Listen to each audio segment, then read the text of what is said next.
Hey man, welcome back, people who are listening to the Warmup podcast. I'm here with the guys. It's just Chris at this point. Oh my gosh, someone changing the name. It's me, just Chris. Can't call it Reg, Deuce, and Kev RL in the building, man. Say what's up to everyone who is logged in, who's chilling with us for this episode, guys. What's up, everybody? Thanks for joining us. Go Eagles. Get out of here, bro. Get this guy out of here. Get this guy out of here. Yeah, I know. This is horrible, man. Tough guy. It's a tough day. We're in Memorial, but we lost one of our America's teams in the playoffs. So, but we'll talk about that, man. One of America's teams? Yeah, the American team. The America's team. So, yeah, if this is your first time. A while ago. No. That's just the. I get to it. If this is a place where you talk, where you, man, got me all messed up. If this is your first time listening to us, rocking with us, this is a place where we talk about sports, current events, and things in between, do lazy black culture, man, and get some real hard facts on what happened when it comes to NFC football. So, check us out here on the YouTube if you're on the YouTube side. If not, check us out on Spotify, on the Apple Podcasts, wherever you get your favorite podcasts from, wherever your source is, man, we're there. And if not, let us know. We'll make sure we make it easier for you to go ahead and get access to us by coming to you. So let us know, in the comments and stuff. Again, feel free to hit us up on the IG or on the social medias, the IG and the Twitter. That is _warmup_pod. And we're also on Reddit. We still got Grindhouse Network on there. And then finally we have, Grindhouse NTWK for Reddit. And then for the Discord, we do have a public domain for people to come by. It's kind of a homegrown community. Come in and chit chat with us, and that is at Grindhouse Network on Discord. So again, if this is your first time rocking with us, man, feel free to like, subscribe if you like what you see here. Tell a friend, comment, and we're here every Wednesday. So again, tell a friend, and hopefully you like what you have, what you hear from us. And again, give us some feedback if you feel like, we can do better. We are open to constructive criticism. And yeah, that's it. Anything else you guys want to add? Outside of that, Deuce, your mic is cut off, so don't worry. Dang. Cool. I like that. I like it. All right, let's get right into it. Man. The NFL conference playoff recap. Man, we can start with the NFC. It was the Eagles and the mighty 49ers, man, who just had a bad string of luck that just kind of helped unravel the golden run, the golden run with Mr. Irrelevant and McCaffrey and the boys. So started off pretty early, Brock Purdy, Mr. Irrelevant himself, man, got injured, which later turned out to be a UCL injury. I didn't even know that we had one of those in our arms, but it was UCL injury, and he could no longer throw because he got illegally touched by a defensive person. So no, it was too hard. Now you gotta protect the quarterback, and y'all just let this guy just get hurt. Like, how's that happen? It was a tag with a quarterback. You wanted to play tag with a quarterback. But you know what? I seen it with Tom Brady. I've seen it with Aaron Rodgers. I even saw it with Pat Mahomes. You can talk about that a little bit later. But these things happen. These things happen. So he got knocked out on his third pass attempt. Like, oh man, opening drive. That's so. Unfortunately, it was just downhill. The defense couldn't hold up because they were on the field for too long. The offense couldn't put anything together because fourth-string quarterback was the fourth-string quarterback. So you kind of get those results from a fourth-string quarterback that you expect. So, it just kind of became relegated to the running game. And Eagles just, they pounced on a wounded animal. So essentially they routed us 7-31, and now they're going to the Super Bowl. So, what did you guys see? I'll start with you, Mr. Red Cup Deuce. You should just made that your name, Red Cup. So it's a celebratory cup. Cup, man. No free advertising, my bad. Red Cup. Mm-hmm. Yeah. What you celebrating for? Why you? Is that your team?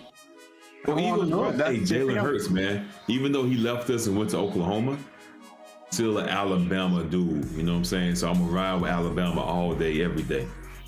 Wait. So I was going with Jalen Hurts, man. No, that's a surprise. Take that little funny look off your face because you knew where I was going with, bro. For me, this game is not indicative of the score. We all know that. Those who watch the game, right? How can you expect to win when you're down to no quarterback? No quarterback.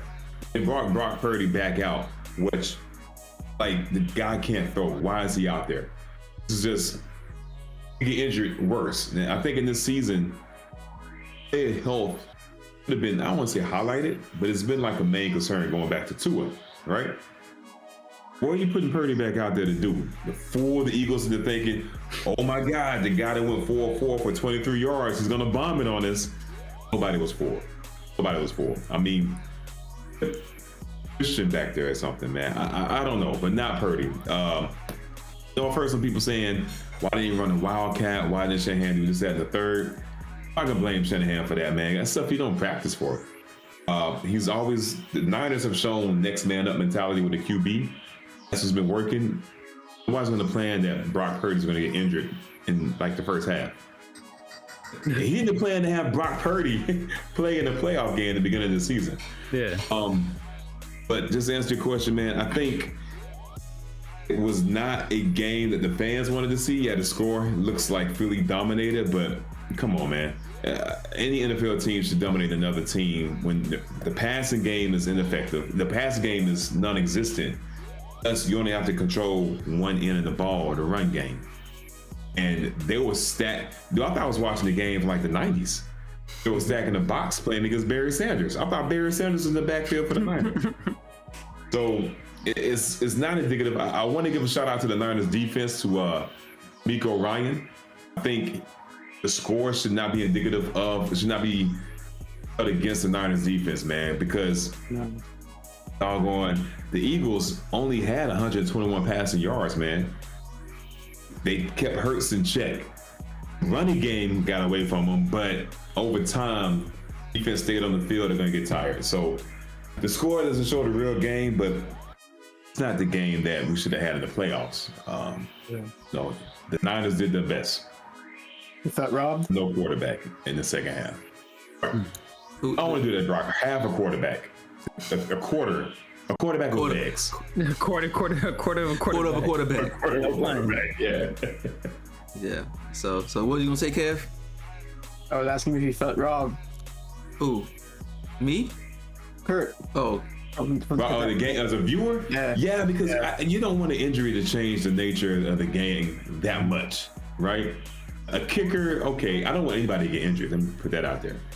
For a team who's on their last quarterback, I mean, let's be real. When they called up Johnson, he was surprised. Yeah, I know, right? Me, coach? He tried his best. So yeah, as a viewer, strictly viewer, yeah, I do feel Rob, man. I was looking forward to a really good game because both of these teams are stacked. Yeah, I felt Rob. That's why I asked. I definitely felt Rob. I didn't know they had a fourth stringer. I was like, a fourth stringer? Wow. y'all stacked. Well, it's always, I think they have to have, just for the depth chart, you gotta have two quarterbacks on a depth chart. So he's probably caught up from the practice squad. And actually, I've seen him before in preseason, but I didn't know he was still there. So and then after that, there was McCaffrey. McCaffrey was the emergency backup to the backup. Yeah. So he was warming up. Boy, that was gonna be tough. So Reg, man, what did you get from this game? What did you take out of this game? Did you think this game was? There was no winners in this game. That's what I took away from this game. For me, there was no winners for all the reasons y'all described. The only reason I remember saying this to you on Discord, the only reason y'all even had points on the board was because Christian McCaffrey was out here running the ball like Lance Sullivan trying to make a Christmas miracle happen, bro.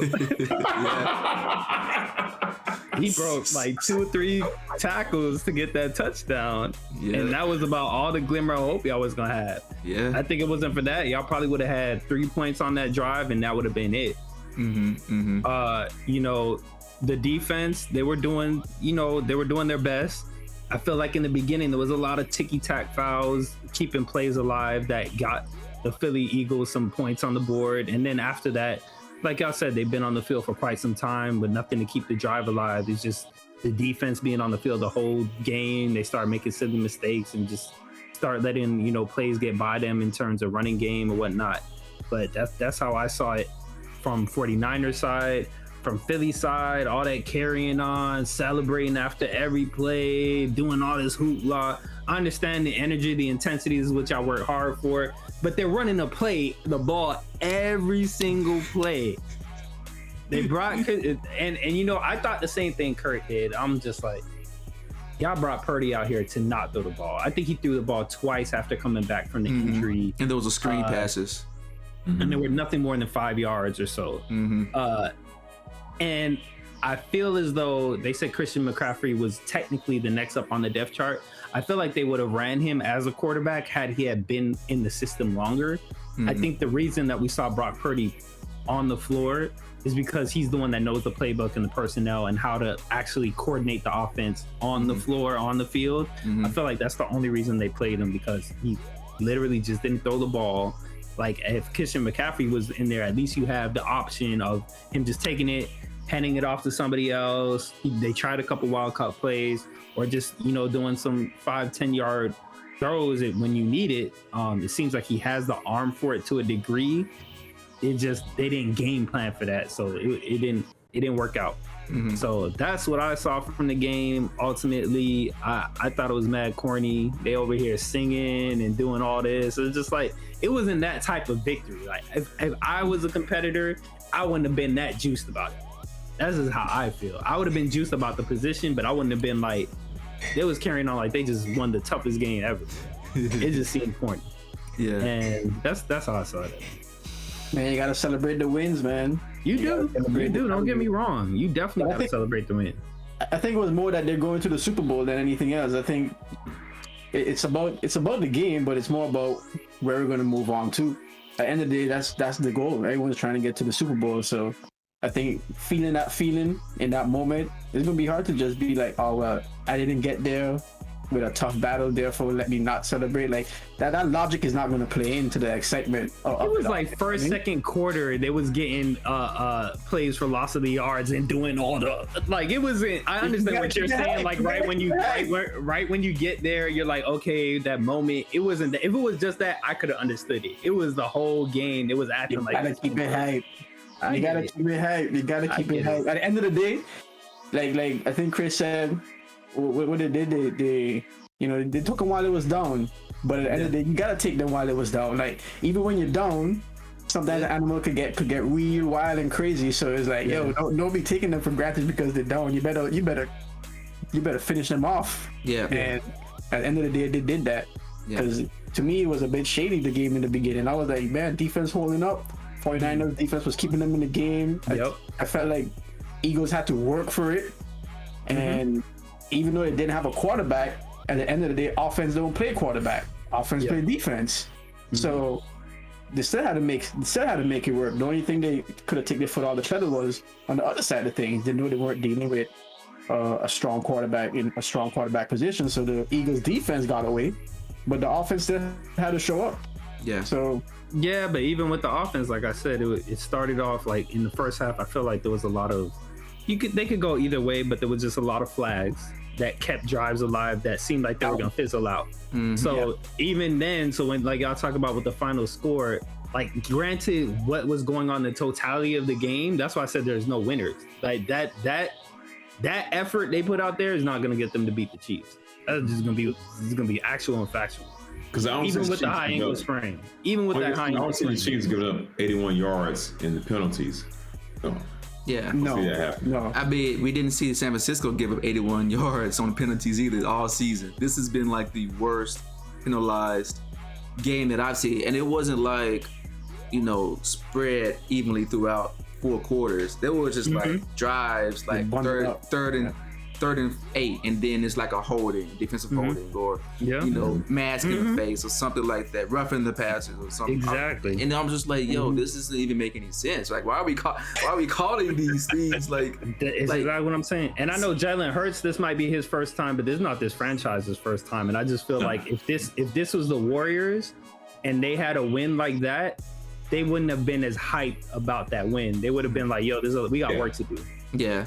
That's why I say it comes out corny to me. But Yeah. I understand what you're saying. Hey, we going to the Super Bowl no matter how we got there. Yay. Yeah. Good for them. Yeah. But I think if they want to be a championship team, they need to they got work to do. Yeah. That's We do got work to do, but they did come out aggressive. I'm gonna get a prop for that. They I don't know what play it was, but that 4th and 3rd when they went long and got that and dropped that the one pass. catch. Mm-hmm. Yeah. Hey, it wasn't called that. Either way, you took a chance, and you got the benefit of the doubt of the angle. Maybe you got the benefit of the angle, and that was on brand, right? They're known for being aggressive. They're known for taking these 4th and whatever it may be, and they played to that strength, and they came out a couple of times. They converted a couple of times. So yeah. Again, I agree. You're not playing the QB. You're playing the defense. So for the number 1 defense in the league, I think they did a pretty good job. And the fact that it was tough for them was expected.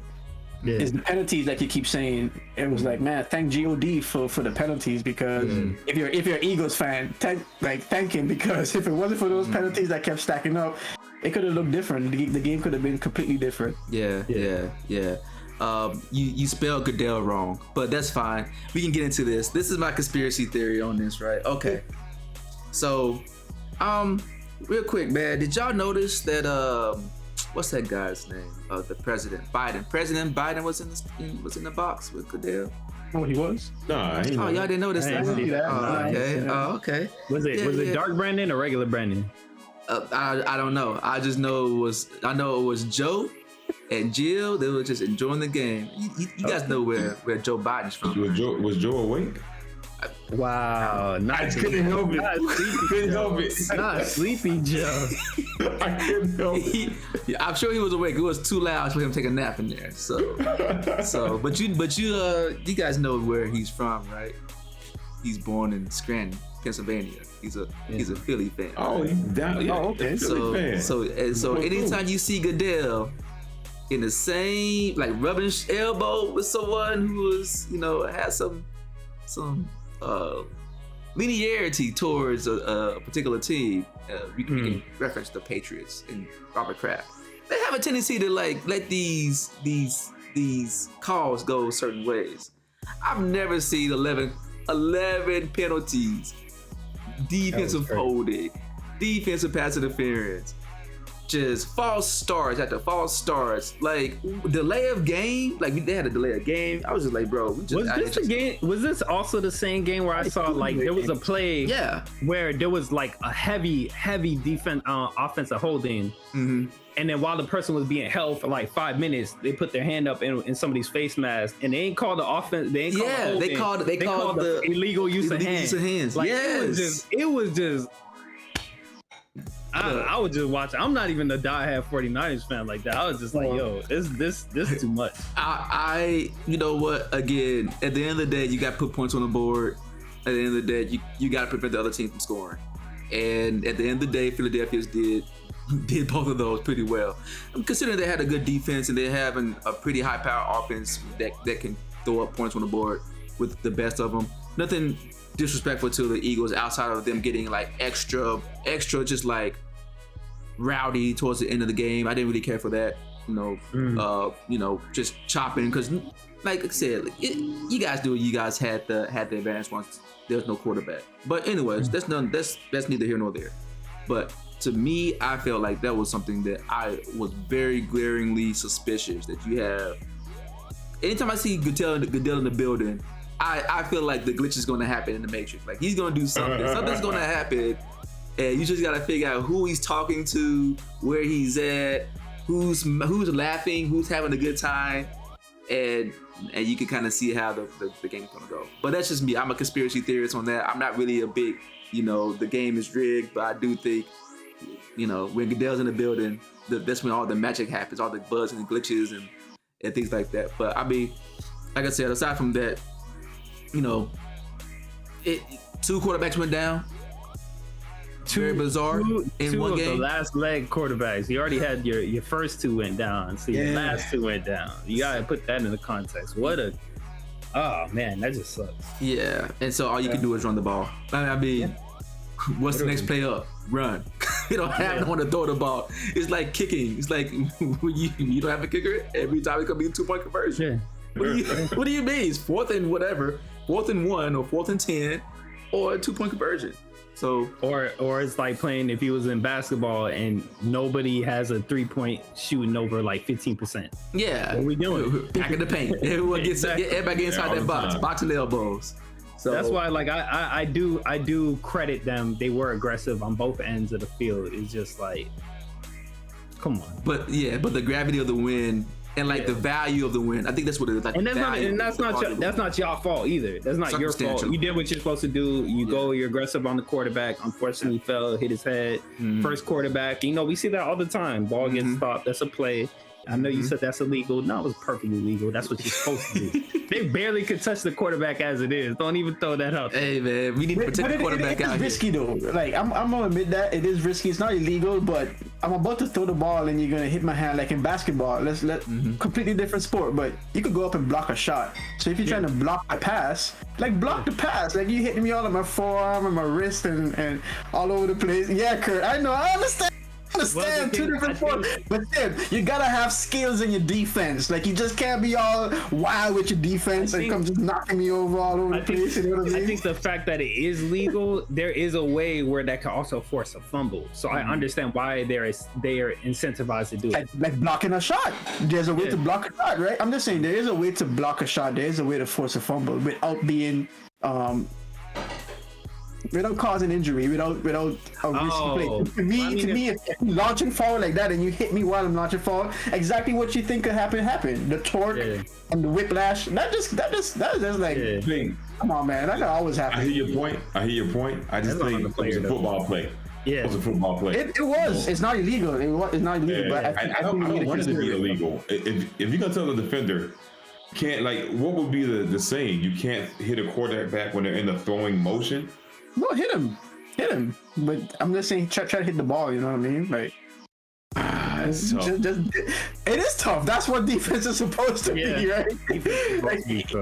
It's supposed to be. I don't want that. I think there's been rumors or mumblings that the quarterback's already so protected nowadays, right? They call them soft. I agree. Right? But to an extent, with them having 18 games, and I forgot that they had 18 games this year myself because I'm so used to the Super Bowl being the first weekend in February. It's the second weekend now, which I wonder how the NFL and NBA are going to work that out. Yeah. All-Star game and whatnot. But anyways, I see a point of protecting the quarterbacks because you want to put your best product on the field for the fans to enjoy. However, I don't want to baby them and protect them so much to where the defense can't even touch or breathe on a quarterback. And I'll also say, as long as that play's been legal, I think it's the first time I've seen somebody actually get injured from that. So it is a kind of like a freak accident type of thing. Yeah. How many injuries did you get in basketball? That play kind of launched the career of like one of the QB GOATs, Tom Brady. Right? And that was the start of the Tom Brady era against the Raiders. The tuck rule, they called it for him. They just invented that on the fly. Was Goodell in that building too? Oh yeah, come on. It was everybody's compromised. Everybody's compromised. Okay. I'm trying to connect the dots, and see if there's a trend somewhere. But anywho, so yeah, that was it, man. The Eagles, they're going on to the Super Bowl for the second time in 5 years or something like that. Like most. Shout out to them. Good luck. Seven. But they went in 2015, right? Oh, I'm sorry. I'm in 2017. I thought it was 2017. No. I thought it was 2015, but I could be wrong, Yeah, it might have been 17. We just talked about it too. Last episode. They were like the last number one seed to go. Oh, they were the last one seed to go. And win. Here they go again.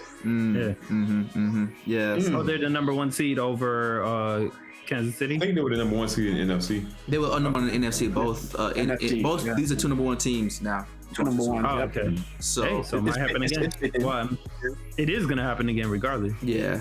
So it's happening. So yeah. So then let's move on, man. The Chiefs and the Bengals, man. It was a nip and tuck game. It was very tough. Apparently, Mahomes had enough talent, star power, magic pixie dust to play with a bad ankle, and you saw it plenty of times. The dude was like on one leg, and he was still being as accurate as ever going down the field and things like Crazy. that. And so, yeah, this was a nip and tuck game. It all came down to a roughing the passer that put the Kansas City Chiefs in field goal range within the closing minutes, because otherwise it's gonna go to overtime, and then who knows what would have happened because Joe Cool was in the building. Anyways, so let's go ahead and talk about this game, Kev. Do you have any thoughts about what happened and what transpired in this game? And this was a tough game. It was such a relief to get a good game that day, because we just went through a super overwhelming game. So it was good to see it was nip and tuck. We know Mahomes was injured, but coming on to the end here, I know we're gonna argue this or debate what this was. Help me out a little bit. They call it roughing the passer, right? Mm-hmm. Is it roughing the passer just because you're the quarterback? I thought when you start going on a run, certain things open up for you to be able to tackle them a certain way. Is that not true, or am I imagining anything? You're considered a runner once you get outside the pocket and start scrambling. The issue was that it was considered unnecessary roughness because of the fact that he was already stepped out of bounds or was stepping out of bounds. And that's what I'm saying. Yeah. That's so what I'm saying. Unnecessary roughness or roughness? Roughing the passer. No, unnecessary roughness. Okay, because I heard roughing the passer as well. Like you in your intro, you said roughing the passer as well as I heard them. I heard them also mention roughing the passer, and I was like, wait, hold on, roughing the passer? Yeah. Nah, it wasn't that, but it is a foul nonetheless. But yeah, it didn't seem like a roughing the passer. It was technically unnecessary roughness because that can happen with any player. It's not just quarterbacks. If any player steps out of bounds and then gets pushed or hit when they're out of bounds, then yeah, that's unnecessary roughness. Yeah, man, that was clear as day, man. Number 58, he should know better. Dude was already stepping out. It was 8 seconds left. All you needed to do was just stop them from trying to get to the field goal range, which he already made it there. Yep. You know what I mean? You couldn't have done anything else. He's gonna go out of bounds because they're trying to stop the clock. Yeah. And they're trying to get away from you. So there was no reason to try to go through with a tackle or a hit. And to say it didn't happen, I don't know.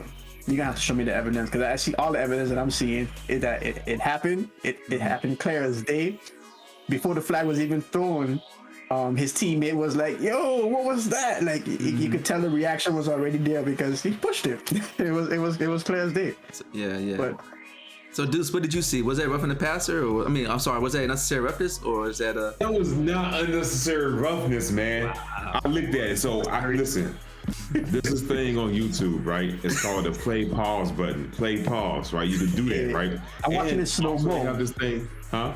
I'm watching it slow mo on YouTube. So I also went to slow mo. I went to speed. I've never done this before on YouTube ever, and I'm an avid YouTube watcher. But for this specific play, I slowed it down to halftime, right? Play 5.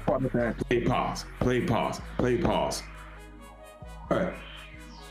And he made his move, get at Mahomes as he was running. Mahomes was still in play. Yeah. He was still in play. Mahomes ventured out of bounds. Huh? Defender was already in motion, bro. You can't just hit pause in live motion and change the trajectory of your body. Oh no, it wasn't that. He extended his hand. You didn't see that? You didn't get pushed off? Yeah.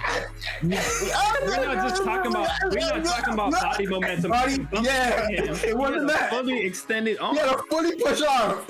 Go play back. You said you've been play pause. Go and play some pause some more, because you missed that part. You missed that part. If somebody's in my way, I'm going to brace the impact, right? That's but what your argument falling apart, because this wasn't like, if you're gonna brace, like this is not brace. Brace is something like this. You're trying to cushion, right? Brace is over here. This is a full extension, like he did like this, man. He said, "Get off me, man. Get you." Let me ask you this question: if you were the ref, if y'all were the ref, in that point in the game, would you have made that play, made that call? 50-50. Man, stop telling me about that point in the game. Regulations, all right? I would not have made that call, only because they did not make a roughing the passer call against Joe Burrow earlier in that quarter. But that's just me. unnecessary. No, that's some get. That's some. You can't go back and do that. Get You back. you gotta be consistent. To me, whatever it is, just be consistent on both ends. That's all. So when you're gonna start being consistent though, on your wrongness, you can be consistent on your wrongness. Yes, So I was wrong before, so let me consistently be wrong. Yes. All right then. Yes. All right then. Let the players play or call it, or like because then it becomes because then people start to hold grudges and resentment towards the call, not actual towards the game. Now, if you just let players play and don't call nothing, then whatever. Hey, yo, he was holding, but so was your man on the other play. We just letting y'all go.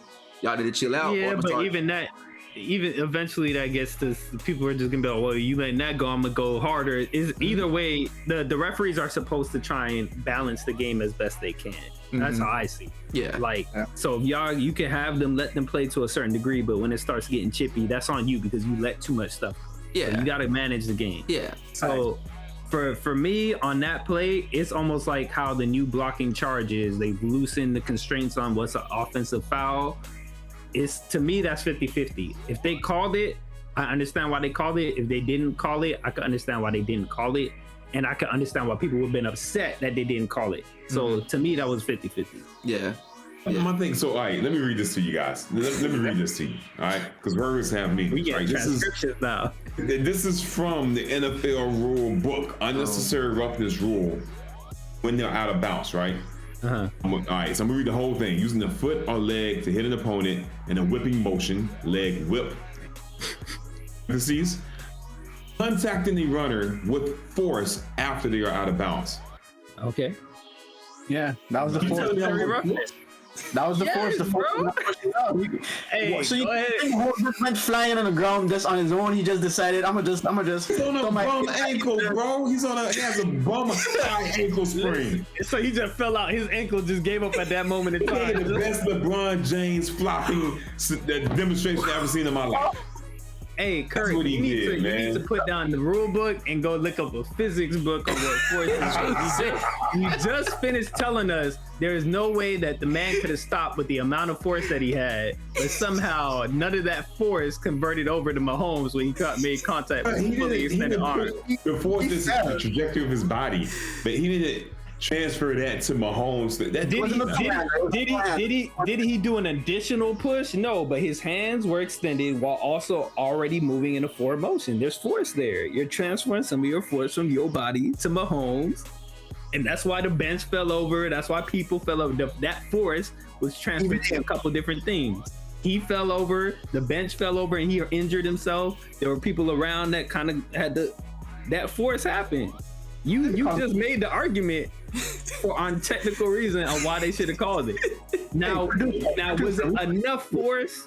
That's why I said it was 50-50. Was it enough force that, hey, he was trying to stop, ... To me, it was 50-50. I can see the 50-50, but it's like, dude, I'm already out. Yeah. Like, why are you even up on me? Like, you already know I'm out. I'm out of bones.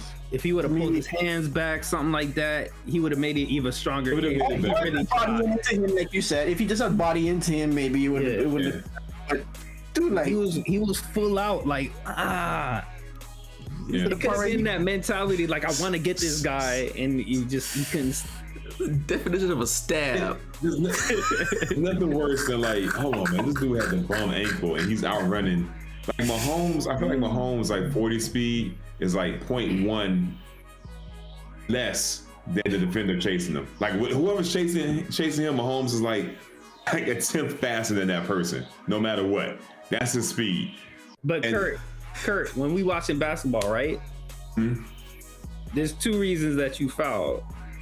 You either do it on intentionally or because that offensive made a move where you really just ain't really have a choice, and that's exactly what you're saying right now. Is one of those things. He forced trying to stop the offense, and he got handsy. That's what the fouls are there for. I still don't think it warrants roughing the passer, man. And I know, Kev, you said rules are the rules. The context matters. Like, that's the outcome of the game. Okay. I wouldn't have called it, but it's 50-50. Yeah, I wouldn't have called it. I don't like the whole context matter situation because things build up over time, and at the end of the day, It's like, you know, we got here because you've been doing what you've been doing the whole entire time. Like, don't just change it up now because of the end and say, okay, now I'm gonna allow you to do things to actually change the flow of the game that would normally be illegal. It's like, why allow an illegal play to change the outcome of a game? Like, think of it that way. Don't think of it as him calling the foul, but now I'm gonna allow a legal play to determine the outcome of the game. So F the rules now. It's like, it's the end of the game. I'm gonna let you now go wild. Yeah. Yeah, I think you should have context on the context. Like if it's a 50-50 play and it's a tight game, is you know, nip and tuck, probably should let I it understand go. that. But I do agree with your general premise. Like, hey, a foul is a foul, whether it's the first second of the game or the last second, it's a foul.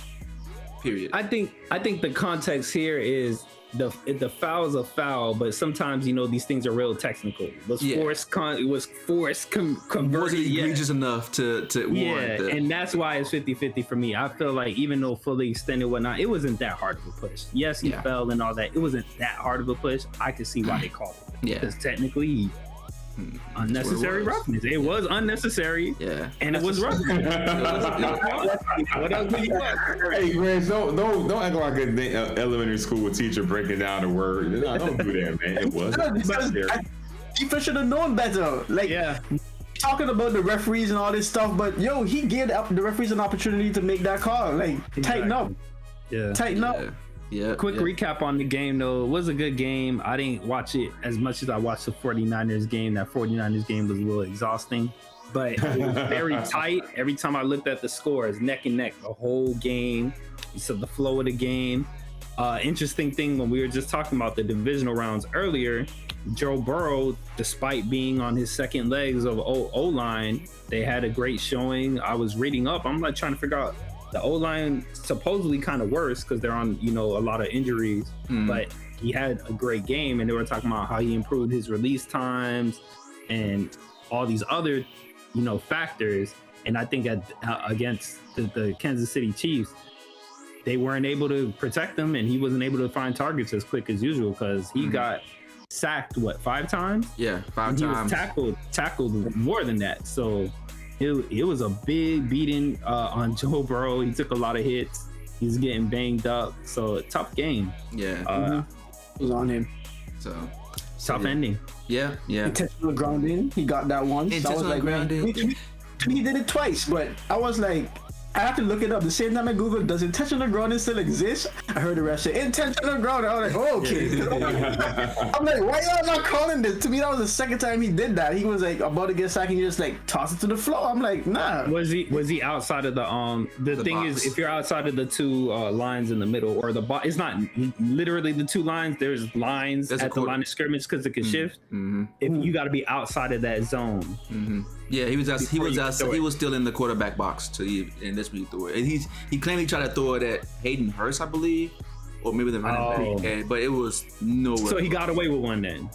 He got away with one. Yeah, the other one they called. I mean, and yeah, just usually with intentional grounding, like they get together. It's like, yo, was that really what he did? And they had to like go back and replay it in their head. Yeah. Well, I mean, the field is pretty big. You could find somebody who's a receiver and throw it up there. Yeah. So. Yeah. Usually they do that. Right there, like I was like, nah, man, do better than that. Like throw it on like everybody else. I know. At least throw it deep where no one can probably reach it. That's not intentional grounding. So, but you know, I get it. Yeah, much better game. And even with that controversial call, it's Pat Mahomes. He could have had some extra time. He had another play. I think he had another 8 seconds to make a play if they needed to. Yeah. And they had a timeout. So ultimately that made it easier for them, but they probably could have got it anyway. Now we are maybe world, but I don't think it's as egregious as we make it seem. What was the other thing I want to say about the game? Determining the game, you mean? Yeah. Yes. Yeah. I agree. I felt like they once he had that run, I was like, oh man, y'all let the dude run now of all times. Oh, man. Y'all was on him all game, and then right when it matters, put the wheels on, man. It was like Jordan Poole versus the Memphis Grizzlies. Y'all took a whole nap. Like, bro. Hey, question. Follow up from last episode. Me and Kurt, we said we understand this sounds crazy, but there's just something about Mahomes. What do you have to say, Chris? Because I think you're the only one of us that picked Joe Burrow. Yes, I did. And guess what? Rightfully so, he should have won that game. That game should have been in the direction of the Bengals. They had everything going for them. I mean, it was a tough game. It was going to be a tough game. I did say it was going to be around the 20s. What happened was like fourth quarter. And again, there was just like some key calls that were like overlooked. I mentioned one was the roughing the passer that Burrow, he got knocked down after he passed the ball. And then he gets up like looking for the flag. No call. And I want to say that was like near his end zone. So I think that was either before, it was one of the last couple of possessions that they had before they had that they had left in the game. But there was also another play that happened like towards the 11th, like the 13-minute mark of the fourth quarter, something like that, or 12-minute mark of the fourth quarter, that would have given them, you know, an advantage. But and they were on offense, and there was no call. So I mean, I get it, like it happens. And honestly, it almost went to freaking overtime, and I think that's how he beat Mahomes. Not in the season. I want to say last year, he beat him in overtime. So I was close. You know, I mean, if it wasn't the you know, unnecessary roughness and some of the calls that didn't go the way of the Bengals, they would have had it. So it was still tough. But, you know, surprisingly, Mahomes did better than I expected with respect to like how he was still able to, on one leg. I don't know how people aren't like not attacking this guy all the time, but I get it. You know, you don't want to leave people open. I mean, I don't really expect Valdez-Scantling to, you know, make awesome plays. Pacheco did really well. Especially in the second half. Yeah. Check downs. Hey, Pacheco was right there, man. That's to me what's opened it up, and I wasn't gonna count for him. He's a noob. I don't think nobody did. So No. So yeah, I mean, the people who I expected to play, with the exception of Pacheco and maybe Mahomes, everyone else played at the level that I expected. The Juju Smith was irrelevant. Scantley was mostly irrelevant.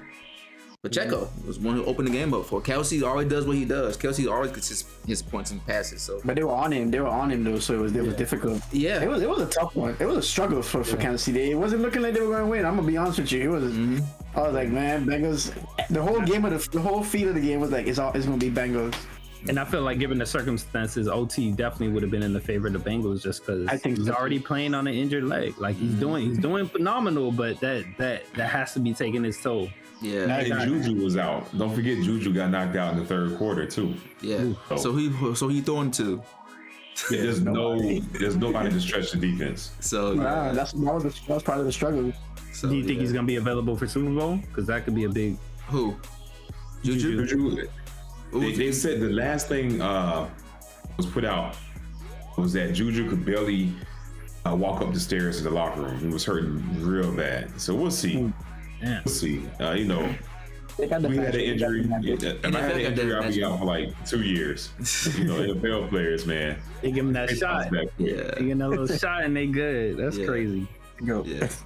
So yeah, man, we'll put a pin in that. We'll talk about what's going to happen and probably in the following episode, predictions and stuff for the Super Bowl and some of the storylines that's coming out of that. Man, 2 black quarterbacks, so that's something that we will forecast for next week. So, and I'm looking forward to seeing them play again in the AFC Championship. Yeah, definitely. I hope this rivalry keeps going. Me too. It's a nice rivalry. Oh, and another thing for the Chiefs, man. Travis Kelce's back was all jacked up during that game, man. So the Chiefs were battling injuries left and right. Yeah. And He was questionable. Yeah, he played though, but they said something about his back. Yeah. So, so yeah, let's move on, man. Real quick, we got about 15 minutes, man.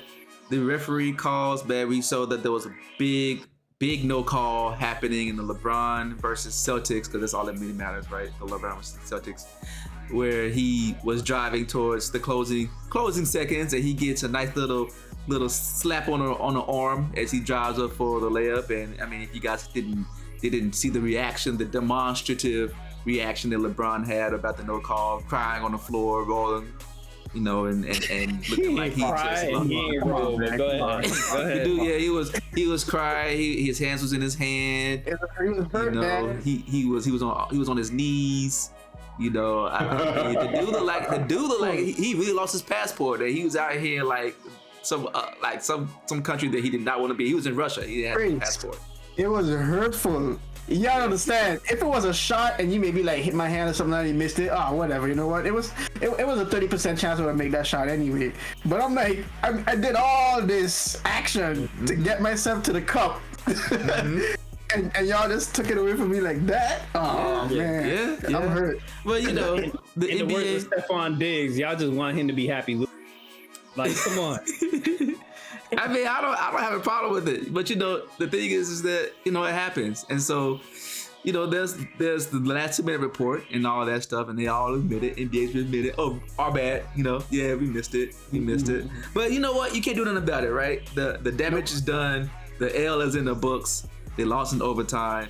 So we're gonna just have this open discussion about referee calls. Should we have reform on how officiating is handled, and this is just across sports in general, or should we just let it be? No, this is a part of the game, the human nature element of the game. Should we just expect that that's just going to happen? I'll let you start. Call it like it is. What you can call it like it is? Can't call it, Reg. Can't call it red. That's what his name. He said, "Call it like it is." Just say can't call it. Oh man, it's a tough one. I'm glad this is an open discussion. I see both sides of this argument, to be honest. I think one of y'all said pre-buy or y'all was kind of hinting at it. Maybe having somebody in the ear of the ref, you know, giving them like, yo, there was a call there, something like that. All of this gets a little bit too much. I feel like we do this every season. We try to pull back the officiating. Then we say, oh man, they suck. We start doing the replays and be like, oh man, the game dragging on too long. And we keep going back and forth on it. But I definitely love the discussion. I feel like that was a particularly bad missed call for the reasons that, you know, we put out there. End of the game, struggling team. LeBron's doing everything he can, putting up numbers, getting teammates involved, dealing with people with injury, not available. And those few chances that they say, hey, we can put this together, we can win. He makes a moment, whack.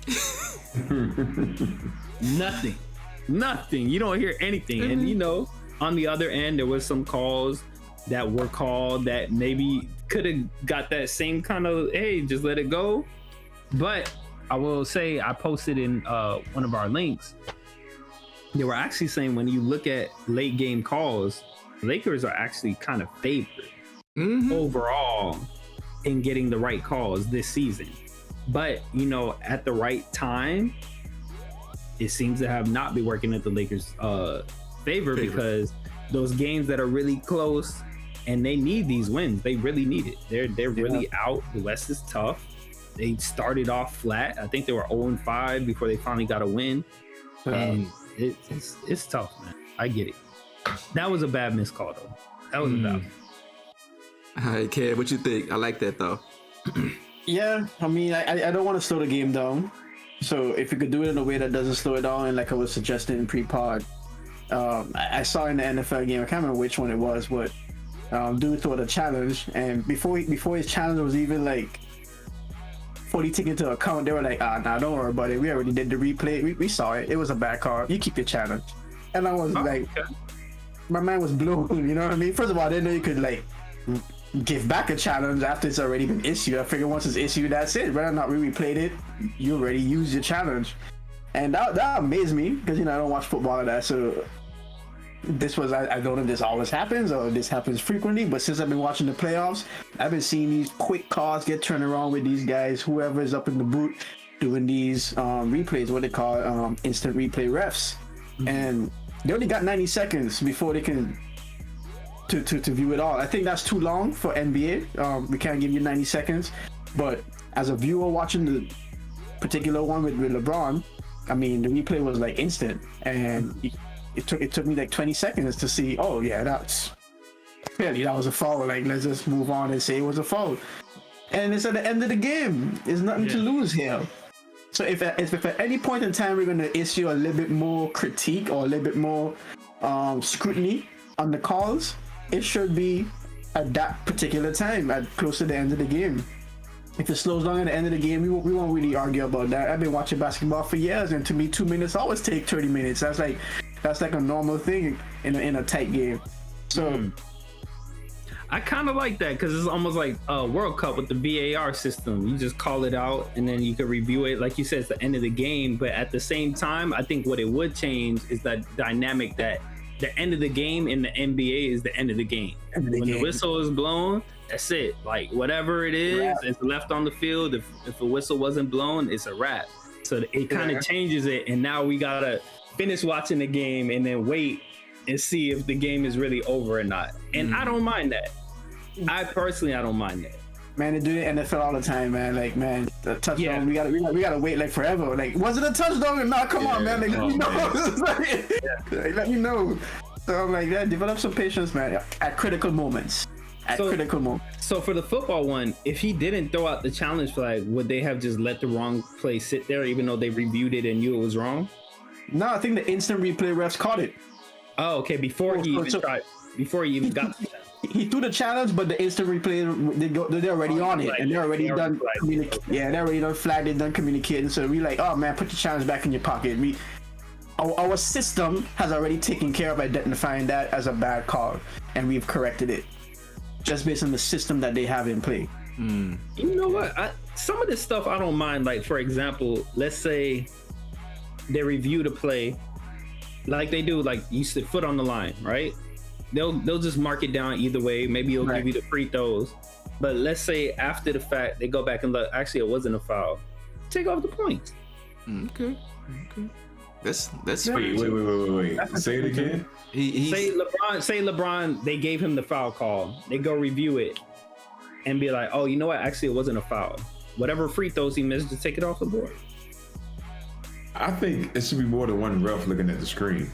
You notice that they already have the replay center. They have like 7. They got a whole room. Yeah, it's a caucus. What are they doing? What are they doing though? They don't seem to interfere in the game, because even when they go to the challenges, it's the ref on the court that's surrounding this little tiny little screen in the sidelines. I think they're consulting. Yeah, they're conferring with each other. Yeah, a whole office, whole theater of refs. You tell me that that's people. Yeah, theater seating, screens. Yeah, all missed what was an obvious foul. That I saw that on my little bitty phone screen. But you can't challenge a no call though. That's also exactly. Okay, that's the problem. That's true. Yeah. So they already used up a challenge anyway. So you can't. Like, it doesn't matter if you challenge it. What's your challenge? Yeah, there was nothing to challenge. Yeah, you can't challenge. You should be able to challenge a no call. That's another can of worms. Yeah. I mean, you don't got an infinite challenges, so it's not like it's gonna happen more than once. It's gonna happen once, and that's it. And then the other thing that you're getting from the replay center is you have like somebody senior that can come and talk to the audience and the viewers and explain to them the technical reasoning behind what they're looking for, why they might call it one way or another. So I do like that addition. They're not doing nothing. I can understand why we say that, but it's not having the impact all the time that we would like. Yeah. You know, the thing I hate, man, there's an article out about this referee, the LeBron one, Eric Lewis. They went down to this dude's Instagram. They found pictures of his family, not him, bro. His family in Celtics jerseys. Who knows from when? I don't think it was that game. Oh man, that's too much. Now they're saying that it could be. I can't. You know what? You know, this is too much though. This is from May 22, bro. 2022, back in May. His family, bro, rocking Celtics jerseys. So now they're saying that he's a Celtic loyalist. I mean, hates the Lakers. There's a whole narrative out here. Now, you know the social media gang is coming at this man.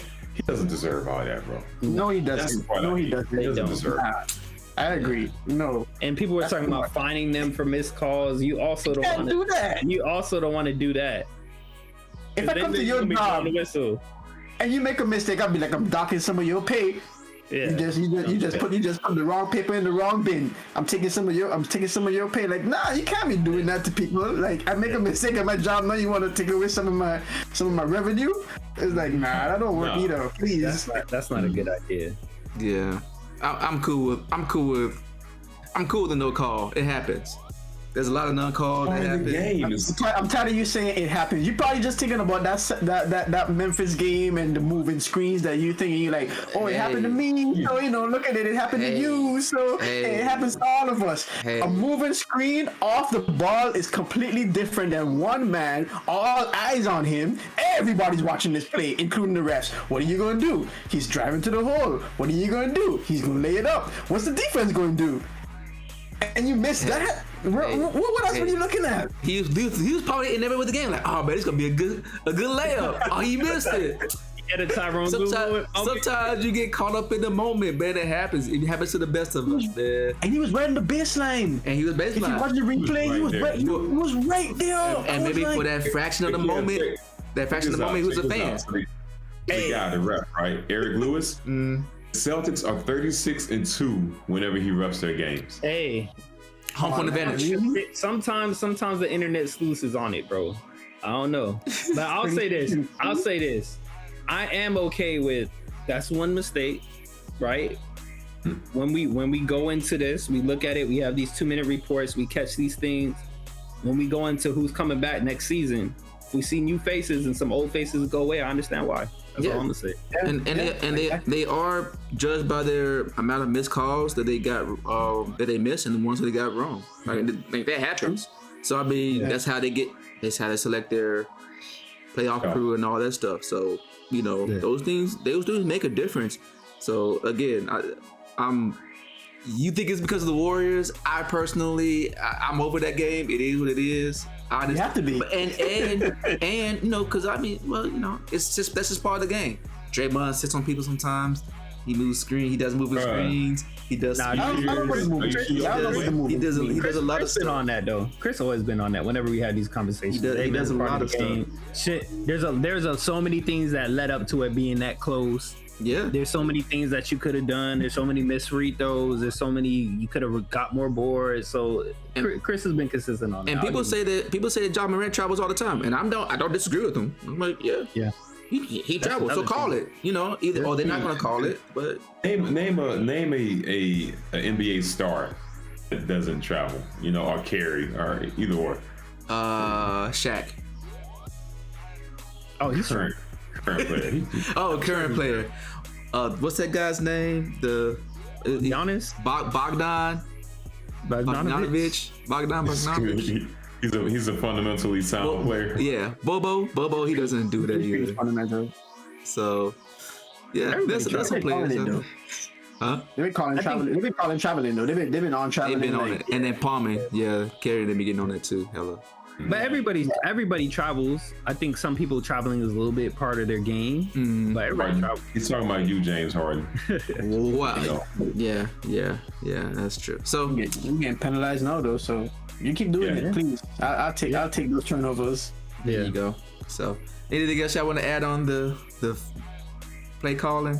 I'm sorry, the referee. Listen, I'm with everybody else. Don't slow the game down, man. Don't slow the game down. You want to take game. The take fouls, all these changes have been kind of. I don't know how y'all feel about it. I've been liking it. I like the take foul because I don't believe rules are put in place to be used as a strategic advantage. Rules are put in place to avoid taking advantage. It's like, no, you don't foul me when I'm doing this. That's an advantage to you. So let me put a rule in place. Similarly, people like to use fouls or flopping and all this other stuff that's part of my game. No. When did regulations become part of the game? No. We go out there on the street ball, we play the game, and based on how we play it, we need to implement some rules. We're like, nah, bro, you can't be doing that. You can't be doing this. We can't be doing this. You can't be doing that. And now we know, okay, these are the lines, but they don't become part of the game. It's not the actual game itself. So keep the regulations where they are, man. I feel like it becomes part of the game though, because if you saw all that, what you said LeBron did. All that. What? Drive to the cup? Dramatization? Falling on the floor, rolling in tears. If he did that when his hand got hit, he might have got the foul call. And that's when his hand got hit. So here's my thing though. When he noticed there was a no call, he had that reaction. But if the second his hand got hit, if he started doing all this Marcus Smart stuff, right, he might have got the foul call. I'm with Kev on this one. I think it needs to get back to like the purity of the game, man. Because imagine if we're playing 5-on-5, bro. You know what I'm saying? And y'all got like a weak shooter in your team. It's tied up. This is driving. I'm like, oh man, he's gonna lay up. I go and foul that dude. Hey Chris, you gotta stop the ball, bro. I fouled this cat over here who doesn't have the ball. I hacked your weakest player. Yeah. That's gonna be a fight. In terms of that, yeah. But in terms of like he also said flopping should be a part of the game. But in tangent with that, when I get fouled, you gotta call the foul, right? Because otherwise, that's why we started seeing people flopping. That came from soccer. Yo, there's so much little contact, whatever, play on. Now I fall, start rolling over. Now you gotta do something. You either gonna tell me get up and move in, or you gonna call the foul. So you gotta do something. You gotta do something.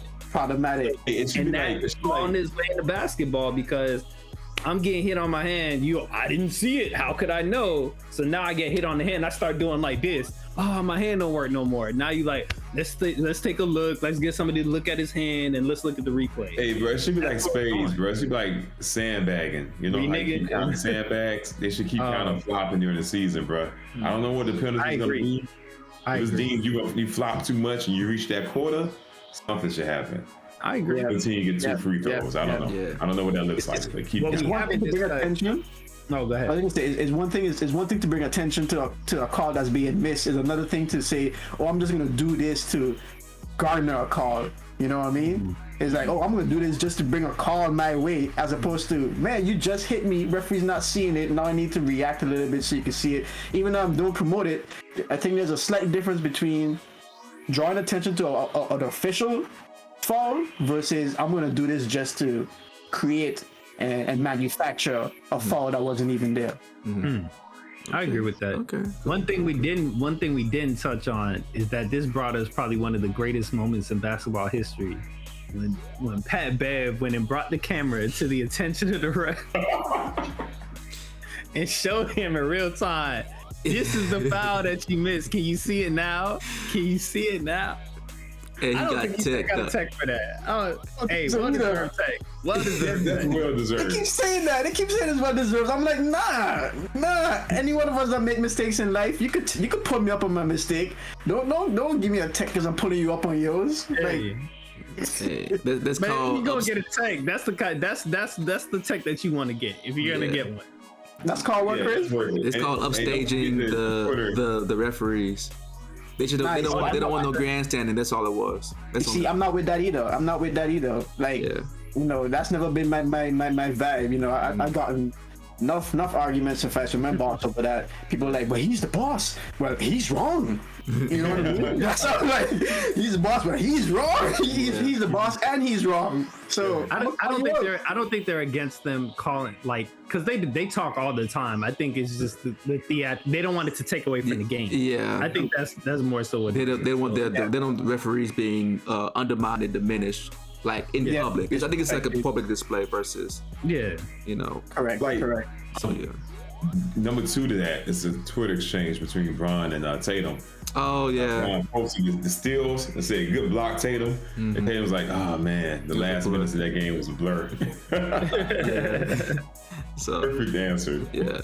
So let's go. I mean, if we gonna go there with that, I love referencing that block on LeBron had when he played the Celtics when he was on the Cavs. Oh my God, what a block from LeBron! Hey, that was clean. That was clean. Hey, full circle, baby. There you go. He said full circle. That was on Tatum too, wasn't it? Yeah. Yep. So yeah, let's go ahead and wrap this up, man. We're back into that top of the hour. So I'll let Kev start off with closing statements, closing sign-offs. What you got for us? As usual, we know your time is valuable, so we appreciate when you spend it with us. Like, comment, subscribe. Thank you for watching.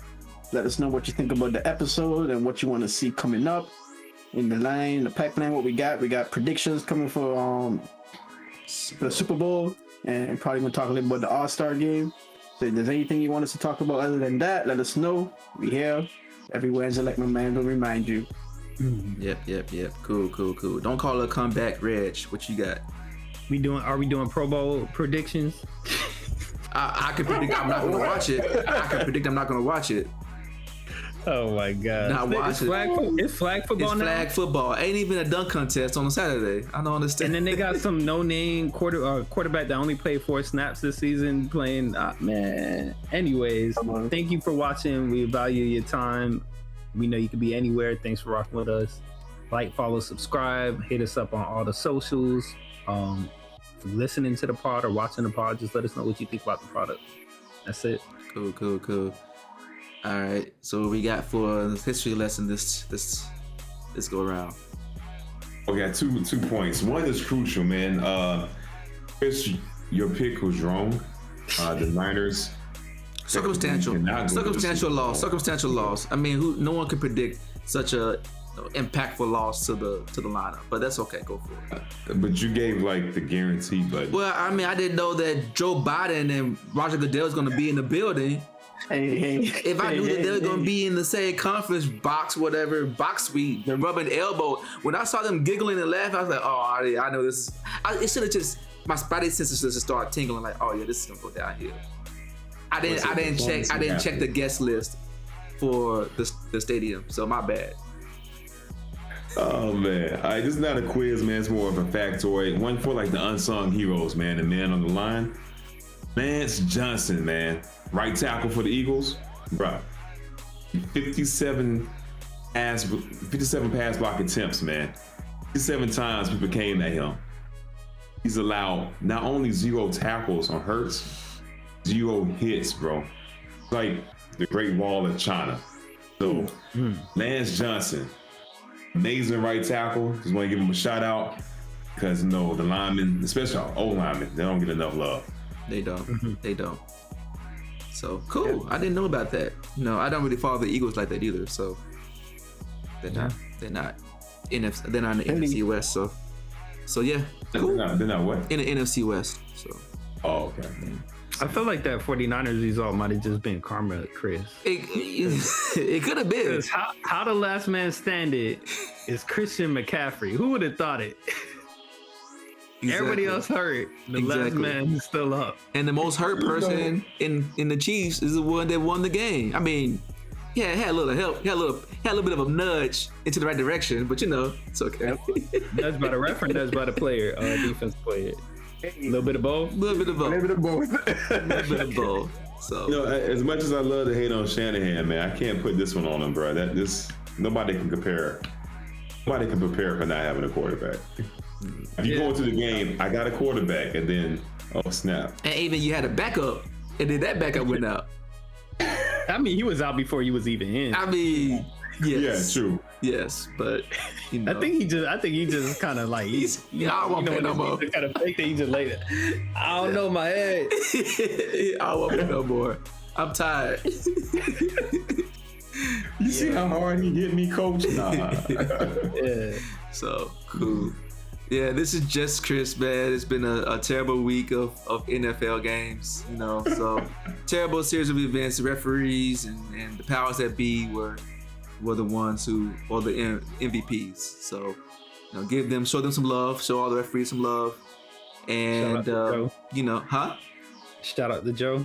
Shout out to Joe, Uncle Joe Biden, pulling some strings. So, everyone else, yeah, we just gotta wait for next year. That includes the Cowboys and the Commodores. Nah, this stay here though. Miami Floriders, all them people. So this the Cowboys year.